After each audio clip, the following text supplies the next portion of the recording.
Which came first? I am Reverend Imran Shuker.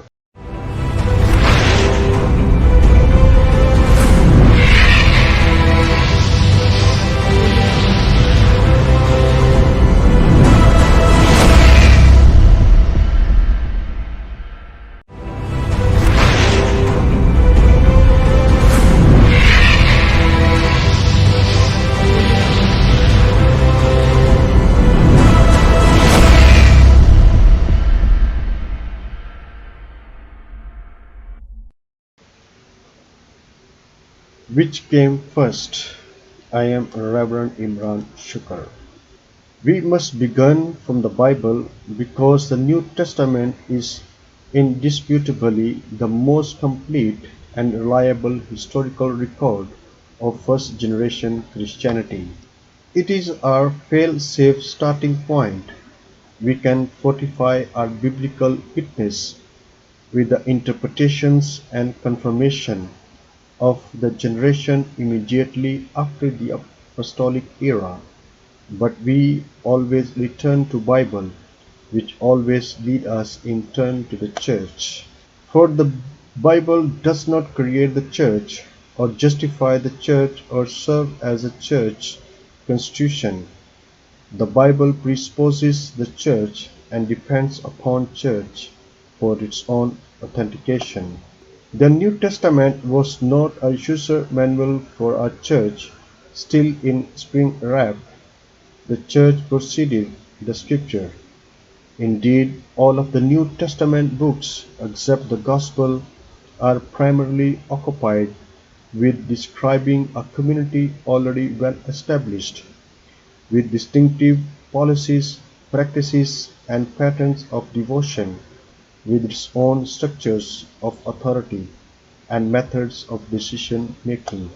The Acts of the Apostle recounts the establishment of the church in the towns and cities visited by the apostles. The letters of Paul, Peter, John, James, and Judah address the general concern and question of those scattered assemblies once established by the apostles. The book of Revelation looks at those earthly congregations from a heavenly vantage point, now that they have matured and even had time to stray from the normative ways laid down by the apostles. Again, all of this presumes a widespread church, a long established with identifiable doctrine and practice. Here we should note that Jesus himself wrote nothing, and as far as we know, he never asked his disciples to write anything. His significant command to them was, "Do this, not write this," and this referred to the church forming sacrament of his body and blood. But there is still another sense in which the Bible depends upon the church. Not only do the individual books presume the existence of the church, but so does the collection as a whole. Some authority had to determine which books would be included in the New Testament and which would not, for the book of Scriptures came with no inspired table of contents. There were moreover many contenders for sacred status, letters, gospel, and revelation attributed to various apostles.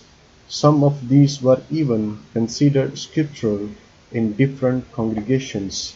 It was not until the 4th and the 5th centuries that the institutional church fixed the New Testament in the form we know it today, and it was brought to that form after a thorough investigation through the work of bishops and synods of bishops, a process familiar to the Catholics of every historical age since the first generation. The complete Christian canon, or list of New Testament scriptures, was attested by Saint Athanasius in 367 AD, but accepted universally only with the Synod of Rome in 380 AD and the Council of Hippo and Carthage. The settlement of the canon was certainly God's will, but it was not a foregone conclusion by any human measure. Through all those centuries, the biblical books existed, though they did not exist as a clearly defined collection. Yet they were protected, proclaimed, and passed down by the very church from which they had first emerged. The church that canonized the Scriptures was the very church that had preceded them, though in a generation long past. Since the Protestant Reformation, many people have tried to build the church anew based on the evidence they find in the New Testament, but they cannot agree on what exactly the New Testament means when it describes a church and how such a church would look 2000 years down the line. The wiser course is to look to the church that came before the Scriptures, the church that preceded the Scripture with divine assistance, and that preserved their integrity through the threats of persecution and heresy. The church that gathered the Scripture together in a book that sustains all who call themselves Christians today.